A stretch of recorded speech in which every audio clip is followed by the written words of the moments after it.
Hello everyone, welcome to After School Cafe. I'm Chris, at your service.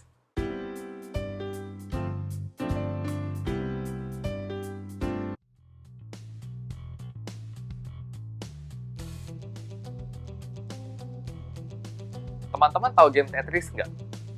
Ini adalah game yang cukup umum dan udah ada dari berpuluh-puluh tahun yang lalu. Kayaknya dari zaman aku SD tuh juga udah ada ini game Tetris.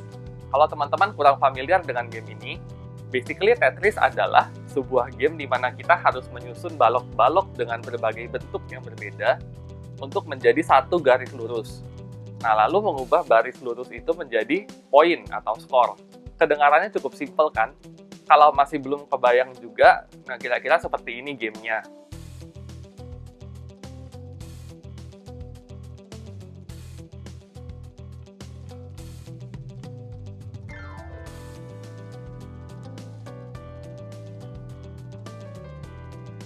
Belakangan karena di rumah aja, aku jadi lumayan banyak mengisi waktuku dengan main game Tetris ini.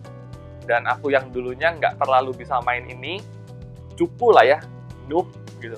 Sekarang aku bisa lumayan bangga dan bilang, aku udah lumayan improve main game ini. Oke, cukup dulu untuk latar belakangnya.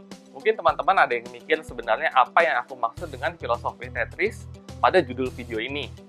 Nah, dari dulu, aku punya kebiasaan untuk menemukan atau tanpa sengaja mencari makna dari hal-hal kecil yang terjadi di sekitarku.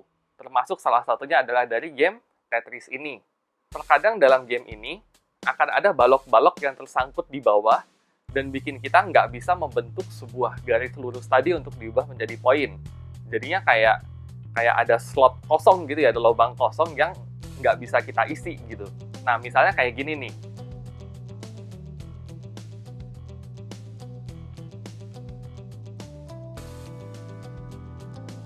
Masalahnya, meskipun ada slot yang kosong itu, balok-balok lain tetap terus berdatangan dan membuat usaha kita untuk membereskan slot kosong tadi itu menjadi semakin sulit. Hingga akhirnya, kalau kita udah nggak bisa mengendalikan laju gamenya lagi, akhirnya kita akan overwhelmed, lalu kalah gitu. Game over.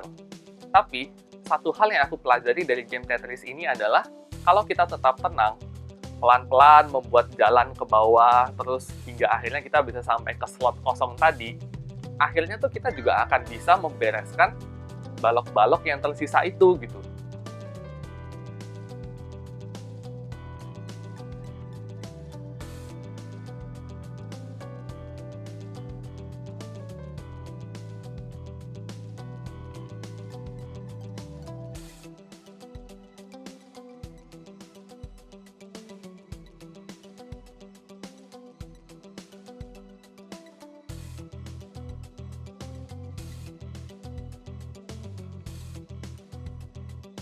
Aku mencoba membuat analogi bahwa balok-balok itu adalah masalah atau cobaan-cobaan yang datang dalam hidup kita.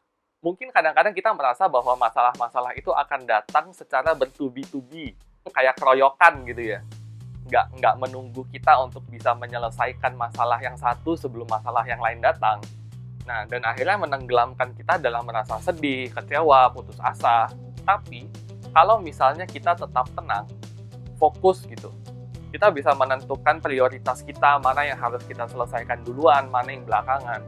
Kalau kita menyelesaikannya step by step ya, one by one, pelan-pelan gitu, eventually akhirnya kita akan sampai di dasarnya dan voila, hilang aja gitu semuanya. Kita pelan-pelan kerjain, selesain satu persatu, terus tiba-tiba ya udah beres aja gitu. Memang pengecualian itu pasti ada. Akan ada waktunya kita tenggelam dalam kekalahan kita, dalam keputusasaan kita. Tapi aku berharap filosofi Tetris ini bisa membantu teman-teman untuk tidak menyerah pada keadaan, untuk tidak menyerah pada masalah yang teman-teman alami, dan agar teman-teman tetap punya mindset positif bahwa setiap masalah yang datang bertubi-tubi itu selalu ada jalan keluarnya. Tapi tentunya kita harus tetap terus berjalan. Kita nggak bisa diam aja di tempat, karena kalau kita diam aja, kita pasti akan tenggelam dalam balok-balok tersebut, bukan? Sekian dulu untuk video hari ini, mudah-mudahan bisa menjadi inspirasi buat teman-teman semua. Kalau teman-teman suka dengan konten seperti ini, boleh tolong like, subscribe, dan nyalakan loncengnya, supaya teman-teman ternotifikasi kalau ada video baru. As always, stay bright and coffeetive.